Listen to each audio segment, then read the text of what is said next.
Hey everyone, thanks for checking in today.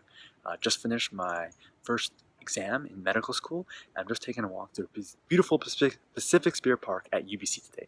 So today I'd like to talk about some strategies that you can implement during the day before and the day of your exam to kind of help optimize your results. Obviously, this can't replace making sure you've done the hard work and you're studying the weeks and months prior and really make sure you've solidified the knowledge in your brain, but it's really going to help you fully express and showcase your abilities during the exam, right? Because there's a lot of anxiety about exam and the unknown, and that's part of life, right? Life is this balance between you want certainty and you need some uncertainty to make sure there's variation and life's enjoyable, right? Because if everything was certain, life wouldn't be enjoyable.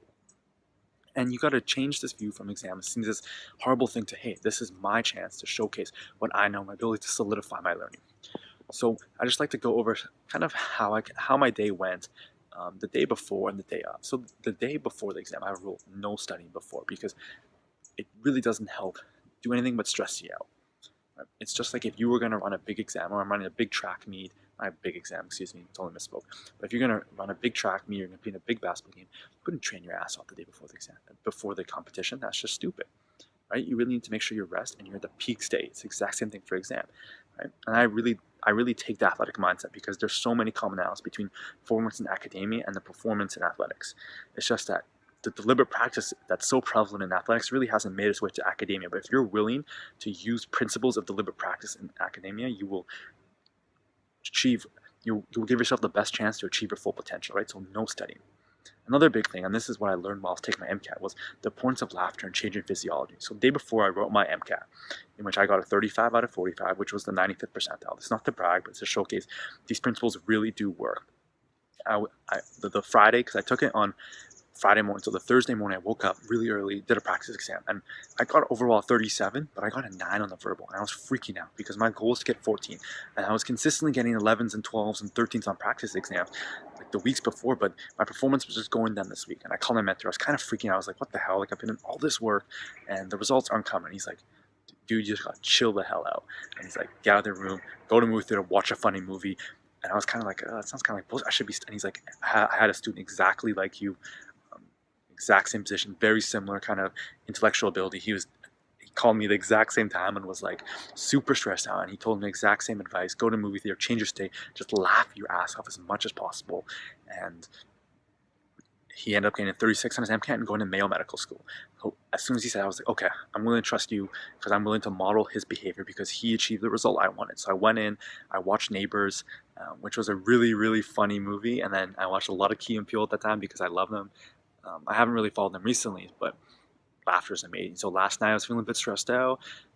Really made sure to reach out to my social networks, and I watched a few episodes of Brooklyn Nine-Nine, which I love, like Terry Crews, Austin Duden. I love his overall message about how to really get rid of the false masculinity, but that's besides the point today. So I watched a lot of nice Brooklyn Nine-Nine and went to bed really early because your sleep's super important. You want to make sure you're fully rested, right? Because not just what you know, but it's your state to express what you know on the exam.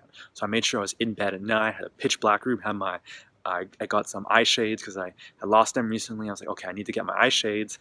I had a great night of sleep, and I made sure the night before I had a great breakfast. I had some chicken thigh pieces and some carrots. So a really great, awesome breakfast is going to power charge me through the day because nutrition is really important because you want to make sure, hey, I have the right fuel. If you were driving a Ferrari, you wouldn't give it some cheap gasoline. You're going to give it the best gasoline possible. It's the same for your body, right? And your brain to make sure it's working as best as you can. And lastly, it's a very simple thing, but it's really transformative, and it's really the crux of all the work I do with athletes is making sure they can breathe. And if you look at any great athlete, the foundation of what allows them to be great is that they're able to breathe and be in the moment. So during your exam, you feel you get stressed out, have breaks, right? It's a 2.5-hour exam. If you take 10-15 seconds to breathe, that's going to dramatically improve performance, and it's not going to waste your time, right? You can't be in the mindset of, oh, time's the enemy. No. The times it's just a challenge to help you get better at consolidating information and do it in a timely manner, right? Because if you're treating a patient, you have to be able to recall the information quickly so you can take the appropriate action in the time they have. Because if someone's dying on your bed and you need to take action, you can't be like, let me think of it. You have to take action, right? And that's the whole point in time constraints. You don't have to see it as an enemy, but you really have to be able to consolidate the information. And in that process, you have to be able to change your feel. Okay.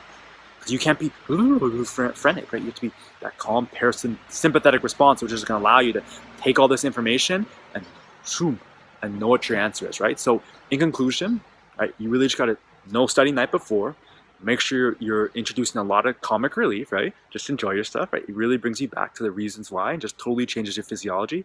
Get a great night of sleep. Make sure you're fueling your brain and your body with appropriate nutrition, and just remember to breathe. These are really simple strategies, nothing new, but make sure you execute them, right? So I really hope you enjoyed this video. If you did, please give it a big thumbs up. Make sure to share with your friends and subscribe. Thank you for watching.